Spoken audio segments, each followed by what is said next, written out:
आज का टॉपिक है beams of composite sections. Beams of composite sections पहले देखते हैं कि क्या होता है। ऐसे टाइप के बीम्स जो कि एक या उससे ज़्यादा मटेरियल से बने होते हैं उसे हम कहते हैं beams of composite section. Beams which are made up of more than one material। ऐसे बीम जो एक या उससे ज़्यादा टाइप के मटेरियल से बने होते हैं उसे हम कहते हैं बीम ऑफ कंपोजिट सेक्शन या फिर डायरेक्टली कंपोजिट बीम्स। इसको एग्जांपल के तौर पे 4 पार्ट्स में डिवाइड किया गया है, जिसमें जो पहला है वो है बाईमेटलिक बीम, दूसरा होता है सैंडविच्ड बीम, तीसरा होता है फ्लिश्ड बीम और चौथा होता है आरसीसी बीम। अब इसको हम देखते हैं डायग्राम के तौर पे किस तरीके का दिखता है।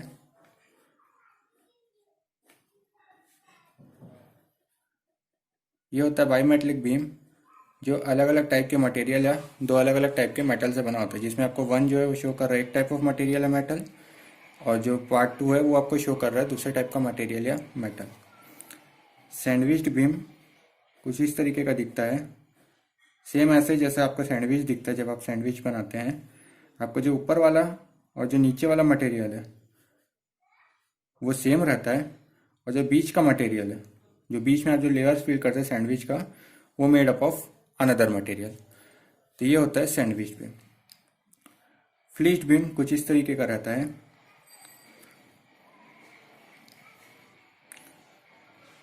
जिसमें दोनों एंड्स पे जो मटेरियल रहता है वो सिमिलर रहता है, और जो सेंटर पे जो मटेरियल रहता है वो एक अलग मटेरियल रहता है। अगर मैं आरसीसी की बीम की बात करूं तो आरसीसी बीम कुछ इस तरीके का रहता है, जिसमें कि बॉटम मोस्ट पार्ट पे हम स्टील बार्स प्रोवाइड करते हैं। तो ये हो गए हमारे 4 टाइप्स ऑफ बीम, जिसमें हम अगर कोर्स के हिसाब से देखें तो हमको सैंडविच बीम और फ्लिश्ड बीम, जिसमें कि फ्लिश्ड बीम हमको सबसे ज़्यादा पढ़ना है, सैंडविच बीम भी जरूर पढ़ना है, दोनों आते हैं। अब बात करते हैं हम कंडीशन की कि किस कंडीशन पे बेस्ड है आपके सैंडविच एंड फ्लिश्ड बीम। जनरली ये कंडीशन चारों को सेटिस्फाई करती है। अभी हम देखेंगे, ध्यान देंगे सैंडविच और फ्लिश्ड बीम पे। अब हम कंडीशंस की बात कर रहे हैं तो ये वो कंडीशंस है जिससे हमारे क्वेश्चन जो है वो सॉल्व होंगे। तो मैं पहले ही अज्यूम कर लेता हूं कि मैं मटेरियल 1 को 1 से डिनोट करूंगा एंड मटेरियल 2 को 2 से डिनोट करूंगा। ठीक है, जो पहला कंडीशन रहता है वो होता है स्ट्रेन का। ये कहता है at any point from the neutral axis. अगर हम न्यूट्रल एक्सिस से कोई भी पॉइंट पे देखते हैं तो the strain for both the materials remain same. यानी अगर हम कोई भी न्यूट्रल एक्सिस से कोई भी पॉइंट पे देखते हैं, या तो वो कंप्रेशन साइड में या तो वो टेंशन साइड में, तो जो आपका स्ट्रेन रहता है वो सिमिलर रहता है दोनों मटेरियल के लिए। यानी अगर मैं मटेरियल 1 को 1 से डिनोट किया हूँ, मटेरियल 2 को 2 से डिनोट किया हूँ, तो कोई भी पॉइंट की अगर मैं बात करता हूँ तो जो आपको E1 रहेगा वो बराबर रहेगा E2 के। इसको हम समझते हैं इस तरीके से। सपोज ये कोई भी पॉइंट पे, सपोज ये फ्लिश्ड बीम की बात करता हूँ, ये आपका न्यूट्रल एक्सिस है।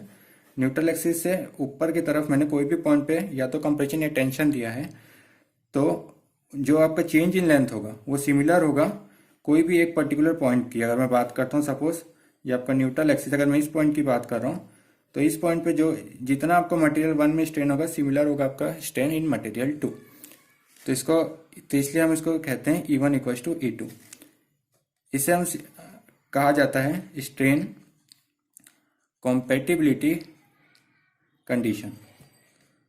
इस कंडीशन को कहा जाता है स्ट्रेन कॉम्पेटिबिलिटी कंडीशन, जिसमें न्यूट्रल एक्सिस से कोई भी पॉइंट पे आपका जो स्ट्रेन है वो सिमिलर रहता है दोनों मटेरियल के लिए। अब इसको हम और सिंप्लीफाई करते हैं तो E1 जो कि हमारा स्ट्रेन है, जो हम डिनोट कर रहे हैं स्ट्रेन, तो हम इसको कैसे लिख सकते हैं, और हम इसको स्ट्रेस के फॉर्म में लिख सकते हैं F1/E1 इक्वल्स टू F2/E2, जिसमें आपका F जो है वो शो कर रहा है स्ट्रेस, E जो है वो शो कर रहा है आपका मॉडुलस ऑफ इलास्टिसिटी। और या फिर हम इसको लिख सकते हैं F2 equals to E2/E1 into F1, या फिर ये जो E2/E1 होता है इसको हम डिनोट करते हैं M से, M इंटू F1।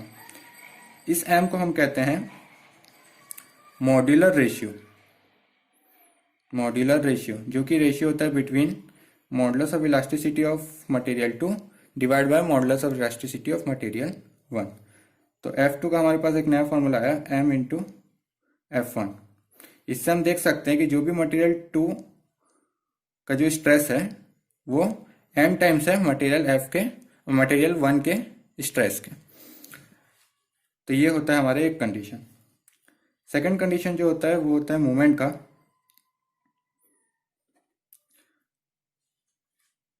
मूवमेंट का कंडीशन कुछ इस तरीके से हम देख सकते हैं। सपोज अगर मैं फ्लिस्ट बीम की बात करता हूँ, ये इसका न्यूट्रल एक्सिस है, तो जो दो मटेरियल है वो अगर हम बेंडिंग की बात करते हैं तो वो अपने रिस्पेक्टिव ज्योमेट्रिक एक्सिस के अबाउट ही बेंड होते हैं।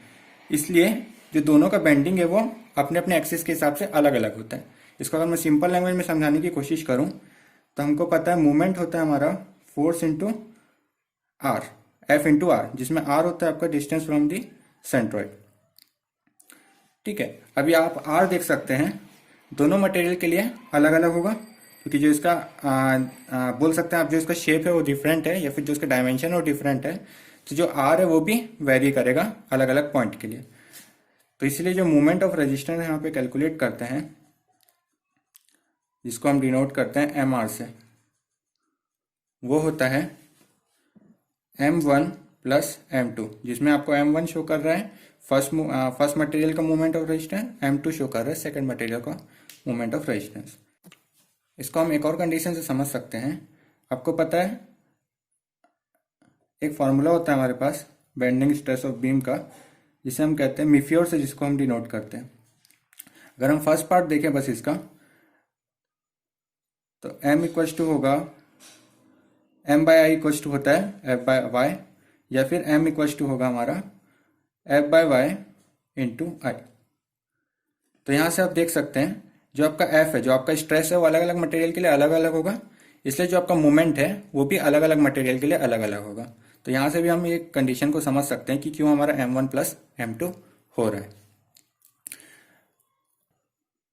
अब इन्हीं दो कंडीशन को लेते हुए हम अपने क्वेश्चन सॉल्व करते हैं।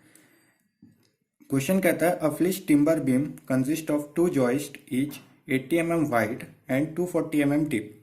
यहाँ पे उसका डायमेंशन दे दिया गया है 80 mm wide and 240 mm deep, with a steel plate 160 mm deep and 12 mm thick. आपको दो अलग अलग मटेरियल दिए गए हैं, टिम्बर और स्टील, जिसको कि फ्लिस्ट तरीके से जोड़ा गया, मतलब फ्लिस्ट बीम है कि इसमें स्टील प्लेट का डायमेंशन आपको दे दिया गया 160 mm into 12 mm, placed symmetrically between and clamped to them. Calculate the moment of resistance of section if allowable stress in joint is 9 Newton per mm square. Take ES equals to 20 times of ET. अब देखिए सबसे पहले हम diagram से start करते हैं कि इसका हम डायग्राम कैसे बनाएंगे। फ्लिस्ट बीम में आपको मैंने बताया था लास्ट टाइम डायग्राम किस तरीके से था। ये आपका डायग्राम है।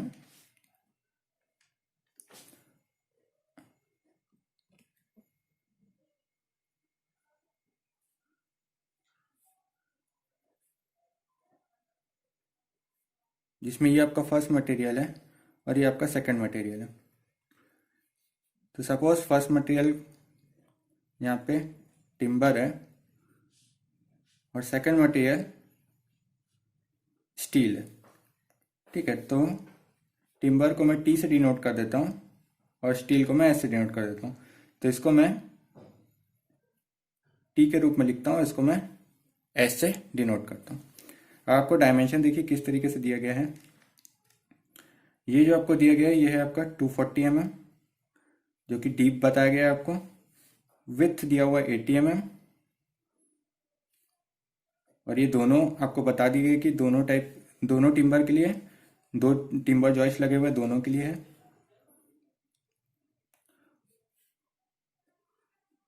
ये होगा उसका न्यूट्रल एक्सिस। आपको स्टील की भी ये डेप्थ दे दी गई है जो कि है 160 mm, और विथ दे दी गई है आपको, या थिकनेस दे दी गई है 12 mm। तो इस तरीके का आपका डायग्राम बनेगा। इसके बाद हम देखते हैं कि हमको निकालना क्या है। आपको निकालना है moment of resistance.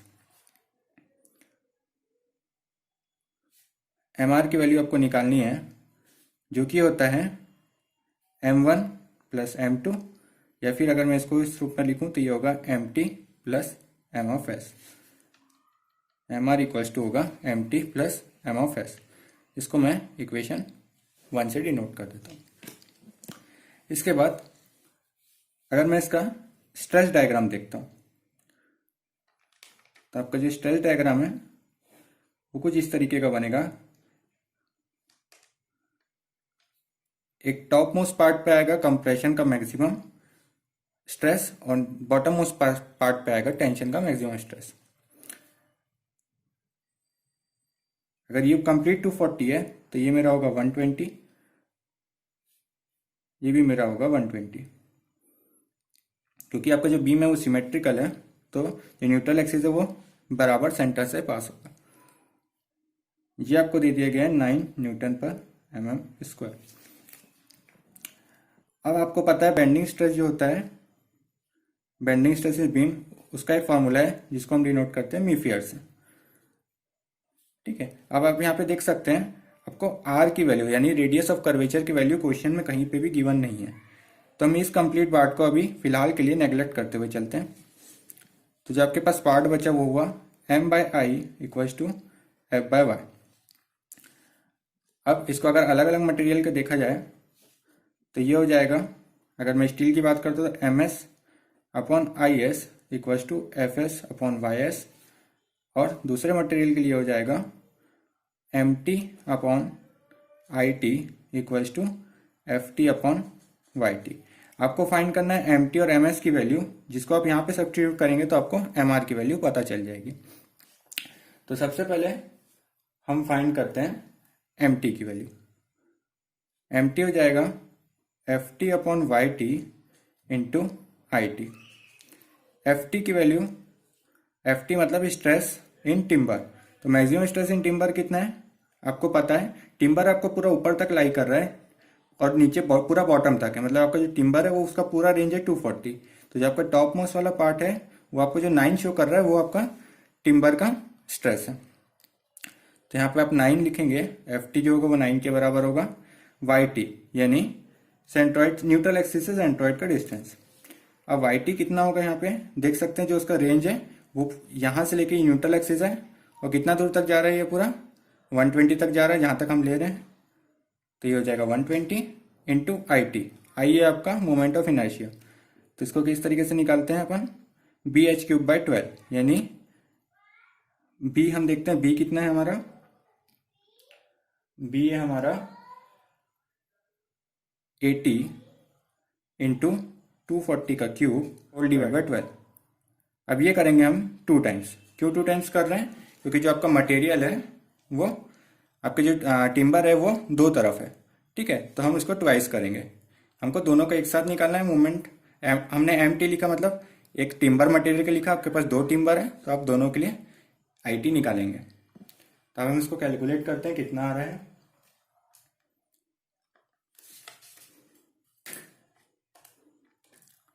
Nine by 120 into 80 into 240 cube into 2 divide by 12।